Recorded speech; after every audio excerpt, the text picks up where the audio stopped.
വൈകിട്ട് മാർക്കറ്റിൽ പോകാൻ ഇറങ്ങിയപ്പം എന്നെയും കൂടെ ഒന്ന് കൊണ്ടുപോകണേ അമ്മ എന്നുള്ളൊരു വിളിയാണ് കേട്ടോ. സത്യം പറഞ്ഞ് ആശ്വസിപ്പിച്ചെങ്കിലും ആ കണ്ണ് നിറയുന്ന കാണുമ്പം എനിക്കെന്തോ വല്ലാത്ത സങ്കടമാണ്. വണ്ടിയിൽ കയറിയ സമയം മുതൽ മാർക്കറ്റിൽ എത്തുന്ന സമയം വരെയും തൻകുട്ടിയും കൂടെ കൂട്ടായിരുന്നു എന്ന് ഇങ്ങനെ ചേട്ടൻ്റെ അടുത്ത് പറഞ്ഞുകൊണ്ടിരിക്കുകയായിരുന്നു കേട്ടോ. സത്യം പറഞ്ഞാൽ കൂട്ടാത്തത് നന്നായി. എൻ്റെ ഇനി വാക്ക് കേട്ടിട്ട് കൂട്ടിക്കൊണ്ട് വന്നിരുന്നെങ്കിൽ എനിക്ക് അങ്ങോട്ട് പോകുമ്പോൾ മൊത്തം ചേട്ടൻ്റെ വായിലിരിക്കുന്നത് മുഴുവൻ ഞാൻ കേൾക്കേണ്ടി വരുമായിരുന്നു. ഭാഗ്യത്തിന് ഞാൻ കൊണ്ടുവരാത്തത് നന്നായി എന്ന് പിന്നെ ആലോചിച്ചു. അത്രയ്ക്ക് മഴയായിരുന്നേ. അങ്ങനെ അതൊക്കെ വാങ്ങിച്ചു കഴിഞ്ഞിട്ട് എന്തായാലും ഞാൻ തിരിച്ചു വരുമ്പോൾ നിനക്കുള്ള ഐസ്ക്രീമും കൂടെ വാങ്ങിക്കൊണ്ട് വരാം എന്നുള്ളൊരു പ്രോമിസ് എടുത്തിട്ടാണ് ഇറങ്ങിയത് കേട്ടോ.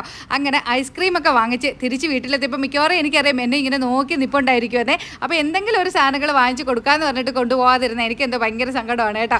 വണ്ടിയുടെ സൗണ്ട് കേട്ടപ്പോഴേ തനുകുട്ടി എന്തായാലും ഡോറിൻ്റെ അവിടെ തന്നെ എന്നെയും കാത്തി നിൽപ്പുണ്ടായിരിക്കുമെന്ന് എനിക്കറിയാം. അങ്ങനെ ഐസ്ക്രീമൊക്കെ കൊടുത്തപ്പം എന്തോ ഒരു ഗിഫ്റ്റ്. എനിക്കിതൊക്കെ കാണുമ്പോൾ ഭയങ്കര സന്തോഷമാണ് കേട്ടോ. അമ്മമാർക്കെല്ലാം അങ്ങനെ തന്നെ ആയിരിക്കും. ഇടയ്ക്കിടയ്ക്കൊക്കെ ഇങ്ങനെ സ്നേഹം കൂടുന്ന സമയത്ത് പേപ്പറിൽ എഴുതി ഓരോന്നിങ്ങനെ തരാറുണ്ട്. പക്ഷേ എന്തോ നമുക്കിത് കാണുന്നതിൽ വലിയൊരു സന്തോഷം. അപ്പോൾ അവരുടെ പിണക്കമൊക്കെ മാറ്റാൻ ഇത്രയൊക്കെ ഉള്ളൂ. ഒരു ചെറിയ ഐസ്ക്രീമോ മുട്ടായിയോ ഒക്കെ